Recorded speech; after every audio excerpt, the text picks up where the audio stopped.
Flamengo, né? Wesley e tal. Só uma pitada. Você tem informação sobre o Carrascal? Por que tá demorando tanto, Rodrigo? Como é que... O pessoal Falaram tava...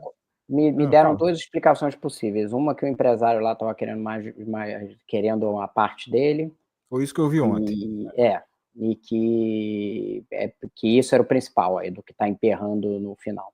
E você pode ter visto, teve umas declarações públicas dele, não está fechado, enfim, na sexta-feira. E o Dínamo, de fato, ainda não confirmou a negociação. Então... o Flamengo estava na expectativa que o Carrascal chegasse ontem, né? Fizesse aquele velho bom desembarque. E aí não rolou, como vocês podem perceber. E aí agora estamos no aguardo. Vamos para o jogo em si? 20 minutinhos de live aqui. O que você... Obviamente que... Eu estava no estádio ontem e a sensação era... Se alguma coisa vai acontecer nesse jogo horroroso do Flamengo hoje, jogando muito mal, ou o Pedro entra e resolve, ou o John Kennedy entra e resolve pro lado do Fluminense. Aconteceu pro lado rubro-negro da história, né? O Pedro entrou e resolveu. Como é que você viu, não só o jogo em si, vamos primeiro pro jogo, né? Essa atuação foi tão ruim assim? Você ficou mais desesperado com o time, ficou mais preocupado com o que vem aí pela frente, nessa sequência que é sempre cruel, né? De partidas nesse mês de agosto, que tá chegando, né? Esse finalzinho de julho pós-mundial e tal. Eu confesso que, ao ver o Flamengo perder algumas peças e essa falta de efetividade na frente, já me deixa um sinal de alerta para o que vem por aí. Mas, enfim, como é que você analisou e viu o jogo do Flamengo ontem, salvo na Bacia das Almas aí, graças ao P9, o artilheiro aí que deu sua volta por cima, mergulhando para a redenção naquela bola aí depois do escanteio. Como é que você viu essa situação toda ontem? Vamos lá, começando pela primeira parte, que é a parte sem Pedro, né? Foi um horror, né?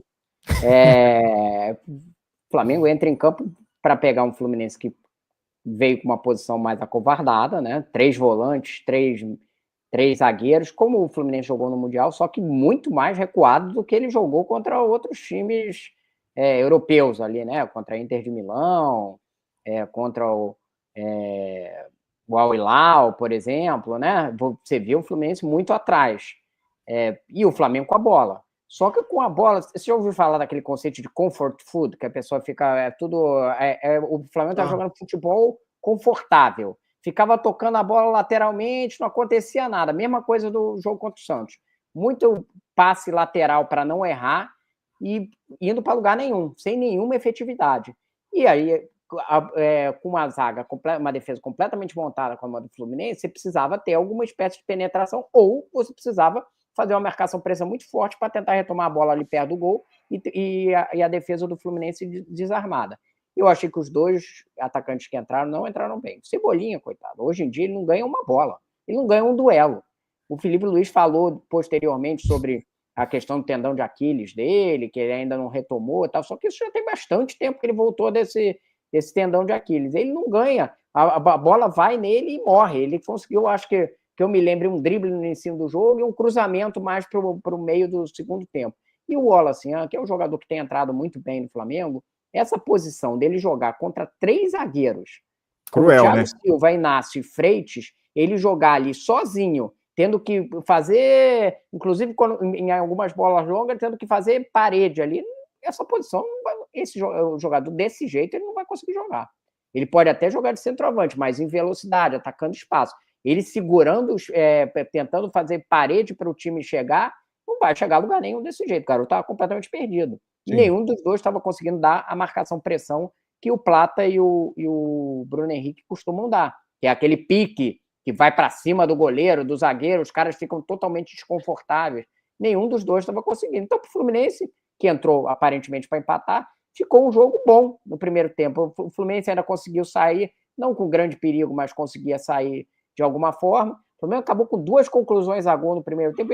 É difícil você lembrar quais foram, porque não tiveram perigo nenhum, né? O Fluminense, eu acho que teve 4 também sem perigo nenhum. Primeiro tempo horroroso. O Felipe, eu acho que já comete um erro aí de voltar para o segundo tempo com o time igual. O mesmo. O mesmo time. Tava um horror. Ele tinha que ter já feito modificações ali. Tirava o Cebolinha e botava outra pessoa para fazer fumaça ali pela ponta. Matheus, né, que entrou depois, por exemplo, já podia ter entrado no intervalo. O Arrascaeta, eu acho que dava para segurar um pouco mais, ele esperou até a entrada do Pedro. O Juninho mesmo já podia ter entrado antes, porque pelo menos é um jogador que ia ter um pouco mais de enfrentamento dos zagueiros do Fluminense em relação ao Wallace, apesar da dificuldade dele, que às vezes ele tem de domínio de bola. Então, o jogo continua a mesma coisa, até que entra o Juninho e o Matheus Gonçalves, o Flamengo começa melhoradinha, mas muito pouquinho, assim, quase nada. O jogo continua muito parado, sem chance de gol dos dois lados, fechado. Algumas bolas aéreas, e aí a zaga do Fluminense muito alta, né? Teve uma bola só.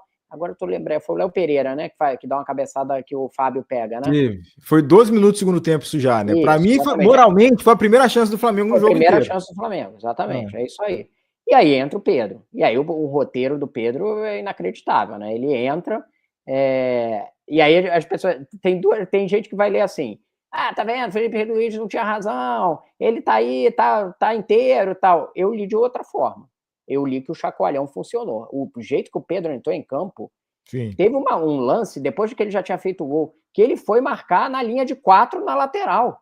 Na segunda linha lateral. Eu nunca vi o Pedro marcar na linha de 4 na lateral, entendeu? Ele até às vezes dava uma pressãozinha lá na frente, nos melhores dias dele ali. Não é que ele nunca fez marcar pressão, já fez. Mas ele vir marcar na lateral e ficar, tipo, de auxiliar do Varela ali, não lembro dele ter feito isso, não. O Felipe até elogiou o comportamento do Pedro, né? Não só ofensivamente pelo gol, né? Falou isso na coletiva, mas também defensivamente, taticamente. Então, dos, sei lá, 15, 20 minutos que o Pedro teve em campo, o comportamento dele como um todo chamou a atenção do treinador e o Felipe gostou muito dele e ressaltou isso na coletiva depois. Acho que ainda está com alguma limitação física, se a gente olhar, porque teve vezes que ele queria correr e ele não chegava com aquela velocidade toda, mas ele tentou o tempo inteiro incomodar os zagueiros do Fluminense, e é outro jogo, né? Ele é outro jogador. Cria um incômodo, tanto que a primeira bola que o Juninho consegue uma boa metida para ele corta o zagueiro do Fluminense, passa lotado, e ele dá a conclusão que o Fábio defende, e o gol dele é um gol difícil de fazer. Parece fácil, mas não é muito difícil. Ele olha, consegue se desvencilhar da zaga meio que no olhar, né? Ele vai saindo assim, dando aquela migué que o bom centroavante sabe fazer, vai dando um migué para trás assim para se desvencilhar. Quando tem o desvio no primeiro pau, acho que é Léo Pereira também, né? Foi Léo Ortiz. Léo Ortiz, né? Ele se joga e completa para o gol, se joga com uma vontade absurda. Então, assim, foi uma atuação muito boa do Pedro, com um roteiro incrível, e salvou o jogo, que era um horror até ali. O Flamengo tinha os mesmos defeitos que teve contra o Santos, então você vê que tem muita falta quando não joga o Plata e o Bruno Henrique. Então, além do Pedro, você vai precisar de outros atacantes, porque o Cebolinha hoje não está entregando. O Wallace, eu acho que pode ser um bom substituto, mas não dá para jogar esse tipo de jogo. E o Michael, a gente nem sabe o que está acontecendo com o Michael nesse momento. Tá com o tornozelo bichado lá, né? Problema com o tornozelo, enfim. E aí tu vai ter o Matheus Gonçalves ali, mas vai precisar de atacante, né? Ainda mais do jeito que o Felipe joga. Você troca sempre o ataque depois para poder ter pressão. Acho que tem que dar sequência para o Pedro, não necessariamente como titular, né? Talvez ele vá entrando aos poucos, jogue meia hora, 40 minutos, de repente dá um tempo inteiro para ele. Quem acha que vai chegar na quarta e ele já vai ser titular, eu acho difícil. Também pela lógica do Felipe, acho que difícil. Acho que vai voltar o Bruno Henrique, Plata tá fora, né, do próximo jogo, por causa desse... provavelmente, né? Ia fazer exames ainda para ver essa situação toda, né? Dificilmente eu acho que deve jogar. Mas me chamou a atenção o fato do Pedro ter sido o último da fila, né, para entrar. Eu imaginava que o Felipe pudesse colocar ele já de cara diante da dificuldade que você falou, né? De uma presença mais à frente e tal, mas aí ele ainda vai e coloca o Juninho antes, né? Recapitulando. Bruno Henrique suspenso, Plata centroavante, Plata sente no aquecimento, o Wallace entra como titular, né? Nos instantes antes, e na primeira substituição ele entra o Juninho, com o Matheus Gonçalves na vaga de Wallace e Cebolinha e Pedro, só então lá para frente que ele vai para o jogo. E aí acaba decidindo essa partida. E essa visão sua, essa questão que você mencionou, né, do posicionamento dele na área para se enxergar ali, fugir da primeira confusão para pegar a sobra, isso aí não é qualquer um que tem para executar isso aí. Mas você mencionou a questão anímica e também tem a alfinetadinha que o Pedro deixou ainda para o membro da comissão do departamento médico do Flamengo, departamento de futebol do Flamengo, na entrevista de saída de campo. Tá faltando quem botar a cara aí para resolver isso logo? É Boto mesmo? Tem alguém que consiga fazer intermediação na sua visão? Bom, o departamento de futebol é comandado pelo Boto, né? Se existe um problema com o principal centroavante do time e surgiu do próprio departamento de futebol, ele tinha que resolver. Já deixou de ser uma coisa do Felipe. O Felipe cumpriu a parte dele, né? Entendeu que o Pedro não estava treinando direito, afastou, deu uma entrevista dura, que a gente pode discutir os termos aqui, mas necessária, no sentido de criar ali um negócio de, olha, o comportamento tem que ser esse. O Pedro voltou, eles deram um abraço ali que foi absolutamente protocolar, não tão de bem, Muito mas também protocolar. ninguém precisa ser amiguinho. Aqui não é a terra dos Smurfs, que todo mundo tem que sair de mão dada. Tem que entrar em campo, ser profissional e os dois entregarem. Quem começou a semana passada, aliás, isso é muita gente que a gente viu, falando assim, acabou, rompimento, não tem mais como ficar. E a gente alertava, tanto aqui quanto em outros programas, que, várias vezes já teve essa história do Pedro, não dá mais e tal, não sei o quê, e acabava ele se reconciliando e ficando no Flamengo. Ele foi lá, deu um beijo no escudo, foi ovacionado pela torcida inteira, o que ajuda o ego dele, dá uma levantada na moral dele, é bom para ele, né, para a continuidade da coisa. As pessoas tendem a ser muito definitivas, elas não entendem que no Flamengo é assim, as pessoas entram em crise, brigam, chutam ao pé da porta, e aí daqui a pouco tá todo mundo correndo para o mesmo lado, ainda que um olhando com a cara meio de desconfiado para o outro. Mas acho que o cara, dito isso, acho que o departamento de futebol tinha que conversar com ele. O Boto tinha que sentar com ele e zerar essa questão. Se ele fez esse comentário, não é dar esporro, não. Falar assim, olha, aconteceu isso aqui, estamos pedindo desculpa, porque o erro foi do departamento de futebol. Eles cometeram um erro de vazar a informação de que o jogador queria ser vendido. Até porque no cenário, cenário atual, ele não vai ser vendido, né? Vai ficar para o Brasil, o futebol brasileiro não tem como sair por conta do limite de jogos já estourado aí do Brasileirão, e o mercado exterior também ninguém fez movimento. Se já tivesse alguma coisa do exterior, acho que até os empresários nessa semana aí de ato entre o afastamento, a volta e tal, já teria trazido alguma coisa se houvesse algo de concreto. Então até o próprio membro do departamento de futebol disse que dificilmente apareceria uma proposta para ele naqueles termos, então, assim, não tem caminho para saída caso não acontecesse, sei lá, uma rescisão unilateral, algum acordo assim, realmente não dá, e sabe-se lá onde é que o Pedro ia parar, né, em termos de clube e de mercado. Mas pelo jeito, o cenário vamos ter que viver aí mesmo, vamos ter que compartilhar, o gol é bom para mim, o gol é bom para você, Felipe Luiz, o gol é bom para o Flamengo, então vamos nos acertar aqui. Então eu vejo, acho que um caminho mais ou menos nesse sentido aí, de que teriam que equacionar aí essa aresta. Agora, o abracinho do Felipe e do Pedro ontem parecia aquele amigo oculto, você ganhou uma meia, aí você dá aquele agradecimento assim, um abraço de lado, assim, meio sem graça, obrigado pela meia que você me deu no amigo oculto, meio bem protocolar lá a reação, e o Felipe que na hora do gol, isso deu para observar, a gente registrou em vídeo também, ficou lá aplaudindo incessantemente, o Pedro não veio para o Felipe, né, na direção do Felipe, depois que fez todo lá o ritual do gol, tirou a camisa, Jesus é o suficiente, não sei o que, beijou o escudo e tal.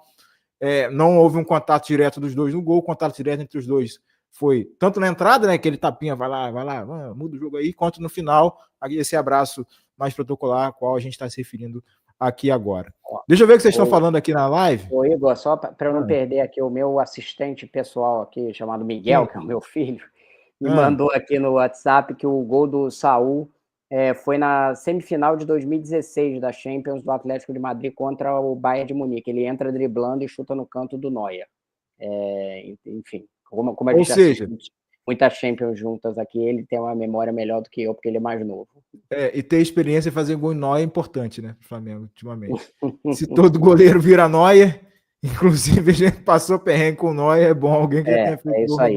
Eu lembrava do lance, mas não lembrava contra quem e que situação. Deixa eu ver o que a galera tá falando sobre Pedro por aqui. Recuperar alguns comentários. Cadê? Carlos Magno dizendo que Pedro merece o nosso respeito. O Jorge Rezende falando que o Flamengo já contratou um time inteiro nessas especulações. Já teve muito mais disso. Já teve janelas piores, né? A Lara Artemisa aqui cornetando a imprensa esportiva do UOL aqui, como o Pedro fez todos os críticos pagarem a língua. Vocês do UOL colocaram mais questionamentos sobre ele porque perderam a razão. Mas o próprio Felipe Luiz disse que não podia perder um jogador que faz 30 gols. Na verdade, quem subiu o tom não foi a gente, né, em relação ao Pedro, foi o próprio treinador, e a gente repercutiu o assunto em cima do que poderia acontecer, mas como o Rodrigo ressaltou, né? O Flamengo Mas a gente ressaltou que um jogador de 30 gols não se joga fora, não é? Exato, Você tem que exato. resolver. E dissemos várias vezes aí que era um casamento que, no final das contas, as duas partes iam ter que se entender, porque não tinha nenhuma sinalização de que ia acabar o casamento.